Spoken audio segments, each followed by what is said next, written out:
माँ, हम यूं हवा में क्यों तैर रहे हैं? हाँ देखो, मैं तो बादलों पर चल रहा हूँ। देखो, मैं तो वहाँ लेटी हुई हूँ। हाँ, मैं भी वहाँ लेटा हुआ हूँ। अभी थोड़ी देर पहले मुझे बहुत ठंड लग रही थी, पर अब नहीं लग रही।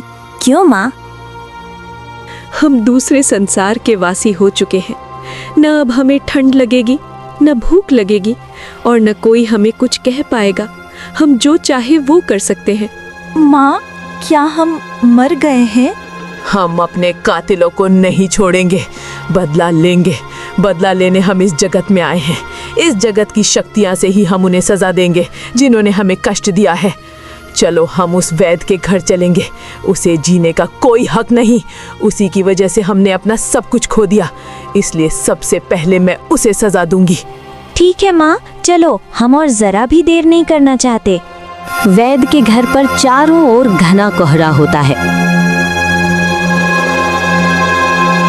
अरे, ये क्या हो रहा है? समझ नहीं आ रहा। अभी तक तो सब ठीक था, अचानक चारों तरफ घना कोहरा कहां से आ गया? ऐसा लग रहा है मैं इस कोहरे में खो ही जाऊंगा। हाँ, खो तो तू जाएगा। तुझे खोने के लिए ही हम वापस आए हैं।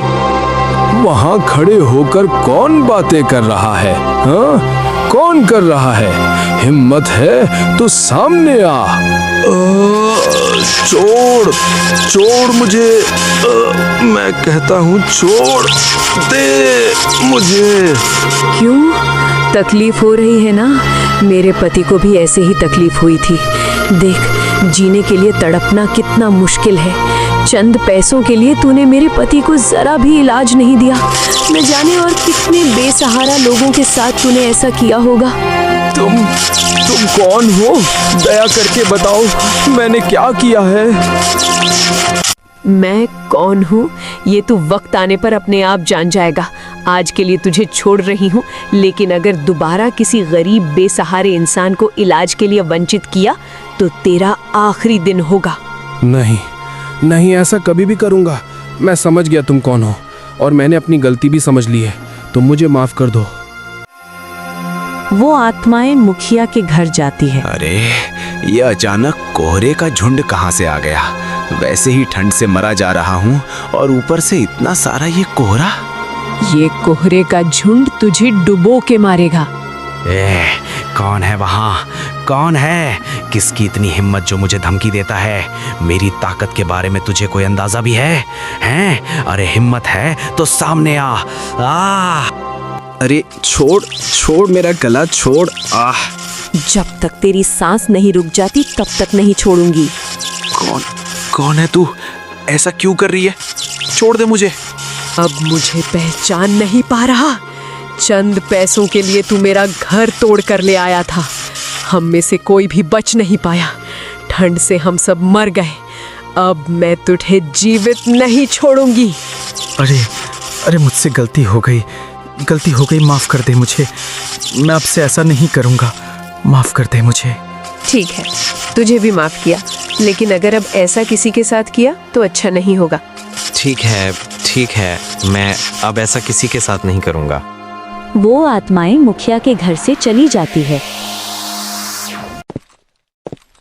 वैद्य मुखिया के घर डरा हुआ जाता है। अरे, मुखिया वो आ गई है। क्या हुआ वेद? मैं वैसे ही परेशान हूँ। वो यहाँ आई थी, उसका कुछ करना पड़ेगा, वरना वो हमें छोड़ेगी नहीं। हाँ, चलो। गांव के बाहर एक तांत्रिक की गुफा है, वो हमारी मदद जरूर करेंगे। वैद्य और मुखिया गांव के बाहर तांत्रिक के पास जाते हैं। महाराज, हमें बचा लो महाराज। वो चुड़ैल हमें नहीं छोड़ेगी।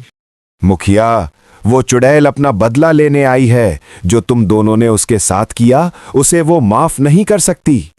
लेकिन तुम मेरे पास मदद के लिए आए हो, तो चलो, मैं तुम्हारी मदद जरूर करूंगा। मुखिया और वैद्य तांत्रिक को लेकर जाते हैं। इस तांत्रिक का आसपास के गांव में भूत प्रेतों में बहुत खौफ था। वो तीनों आत्माएं पेड़ पर बैठी होती हैं। वो दूर से तांत्रिक वैद्य और मुखिया को देख लेती है और बोलती है, आने दो, देखती हूँ ये लोग मेरा क्या बिगाड़ लेंगे। इनके कर्मों की सजा इन्हें जरूर मिलेगी। अरे प्रेत आत्मा, तू यहाँ क्यों आई है? तुझे पता नहीं अब ये दुनिया तेरी नहीं है? चली जा, वरना अच्छा नहीं होगा। नहीं जाऊंगी तांत्रिक। इन लोगों की लालच की वजह से मेरा पूरा परिवार खत्म हो गया। इन्हें इनके लालच का फल जरूर मिलेगा। वो तांत्रिक अपनी शक्तियों से उनको भस्म करने लगता है। वे आत्माएं तड़पने लगती हैं। दुष्ट आत्मा, चली जा यहाँ से, वरना तुझे और तेरे बच्चों को भस्म कर दूंगा। चली जा यहाँ से। तांत्रिक, छोड़ दे मुझे और मेरे बच्चों को, छोड़ दे। हम यहाँ से कहीं दूर चले जाएंगे, जाने दे हमें। वो तीनों आत्माएं वहां से दूर चली जाती हैं, लेकिन वो इतनी आसानी से हार मानने वाली नहीं थी।